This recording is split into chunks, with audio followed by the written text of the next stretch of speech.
क्या हाल है भाई। उम्मीद है आप सब खैरियत से होंगे। तो भाई हम जैसा कि बचपन से सुनते आते हैं कि भाई एलियंस भी कोई मखलूकात हैं, दूसरे प्लैनेट्स पे रहती हैं या हमारे अर्थ पे आएंगी। हम बचपन से सुनते आ रहे हैं, अभी तक इनकी कोई डिस्कवरी नहीं हुई है, ना साइंस ने की है एग्जैक्टली कि भाई कोई मखलूकात हैं भी दूसरे से प्लैनेट्स पे या नहीं। तो भाई मैं इस चीज पे बताता चलूं भाई एलियंस कोई और नहीं, हम ही इंसान है। क्या क्या बोला तूने? नहीं, पहले क्या बोला? चल चल चलो जाके इलाज कराओ अपना। कोई और नहीं। अबे भाई तुम लोग बोलोगे अबे क्या पागल वागल हो गए कि हम लोग को एलियंस बोल रहा है। तो भाई हम ही लोग इंसान है, प्रूफ करूंगा भाई वीडियो को, इसके लिए एंड तक देखना पड़ेगा।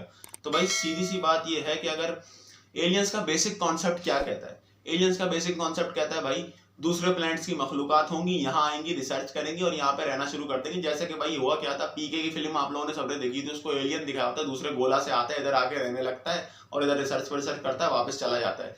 तो होता क्या है, बेसिक कॉन्सेप्ट यही है भाई, यहाँ आएंगे, यहाँ के रहना शुरू कर देंगे। तो भाई एलियंस कोई और नहीं, हम ही इंसान है।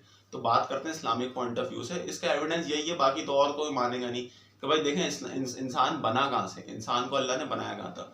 तो भाई कुरान में हमें इस चीज़ का एविडेंस मिलता है कि अल्लाह ने इंसान को जन्नत में बनाया था, जो कि हजरत आदम अलैहिस्सलाम को और बीबी हव्वा को वहाँ पे खल किया था।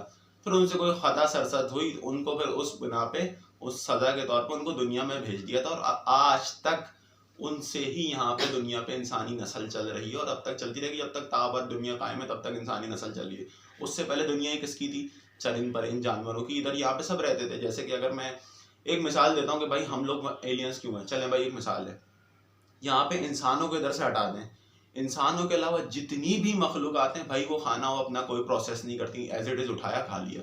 जैसे कि भाई अब भेड़ बकरियों को देखो कहाँ से एज इट इज जमीन से तोड़ी खा गई, चिड़ी चरिंद परिंद को देखो, कीड़े मकोड़े ऐसी चीचड़े वगैरह जो भी मिला खा गई। समंदर में चले जाओ, मछलियां, बड़ी मछलियां छोटी मछलियों को खाती हैं, छोटी मछलियां पेड़ पौधे उससे छोटी मछलियों को खाएंगी। मतलब वो भाई कोई चूल्हा नहीं जलाया, कोई आटा नहीं बेला, कोई आटा नहीं गूंदा, कोई यहाँ से तोड़ के गोश्त नहीं काटा, गाय काटी फिर उसको पकाया, ये वो ऐसा कोई मंजर नहीं है, सिर्फ ये इंसान ही कर रहा है। क्योंकि अल्लाह ने जो मखलूक जहाँ की बनाई उसका खाना वहाँ पे एज इट इज रखा है। दुनिया में इंसान का खाना एज इट इज नहीं है। भाई हम एक और एविडेंस ले लेते हैं। एक और क्या है कि भाई अल्लाह ने कुरान में फरमाया कि जन्नत का फल अनार है, इंजीर है, खजूर है।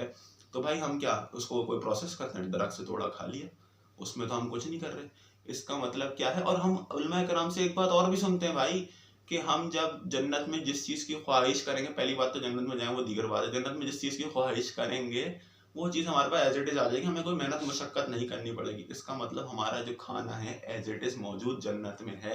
और अल्लाह कुरान में ये भाई फरमाता भी है कि हम तुम्हें जन्नत में, अल्लाह ने बताया बनाया है, जन्नत से बनाया, इंसान को दुनिया भेज दिया। यहाँ भाई हशर का मान लेगा, क़यामत का होगा सिस्टम विस्टम, और भाई हिसाब किताब होकर वापस जन्नत में जाने। तो क्या मतलब, वो भाई हम ही हैं एलियंस यहाँ पे, हम यहाँ के मखलूक नहीं थे, हम यहाँ पे आके इंटरप्शन करी जानवरों की को उनको दूर करा, क्योंकि जहाँ पे इंसानी रिहाइश होती रहती है वहाँ से जानवर ये सारी चीज़ें दूर ही होती रहती हैं, और यही हम शुरू से कर रहे हैं और अब सबसे बड़ी गंदी हम मजा रहे हैं। तो भाई अच्छा ये बात अब बोलोगे बोल कहाँ से रहो, तो भाई ये मेरे एक टीचर ने मुझे बहुत बार बताई थी ये बात। उन्होंने कोई भाई अमेरिकन ऑथर, एक मेरे जहन में किताब नहीं है उस उन ऑथर का नाम है, तो मैं नहीं बोलूँगा। भाई लोग बोलेंगे अबे तेरे को पता है नहीं, मिस इन्फॉर्मेशन आगे बढ़ रहा है। तो भाई ये पता चल जाएगी तो मैं डिस्क्रिप्शन या कमेंट बॉक्स में डाल दूंगा। लेकिन भाई बात में बंदे की वजन है। और वो राइटर आप देखो, यहूदी राइटर ने कितनी अच्छी बात की और हमारे कुरान से ही कोट किए। लेकिन अफसोस हम तो पढ़ते नहीं, हम तो भाई फिरका वारियत और इसमें लगे हुए भाई, तो जो पढ़ गया वो निकल गया। लेकिन भाई इस्लामिक पॉइंट ऑफ व्यू से बात बड़ी बंदे ने पते की कही और मजे की कही है। इसको साइंस तो मानेगी नहीं, क्योंकि भाई नाउजुबिल्लाह वो कुरान पे तो ईमान रखते हैं नहीं, तो बोलेंगे भाई इसका प्रूफ कोई है नहीं। लेकिन अगर हमारा ईमान है तो भाई सबसे बड़ी जो एलियंस की अगर थ्योरी प्रूव होती है तो हमसे ही होती है, हम ही इंसान ही एलियन है और कोई नहीं है।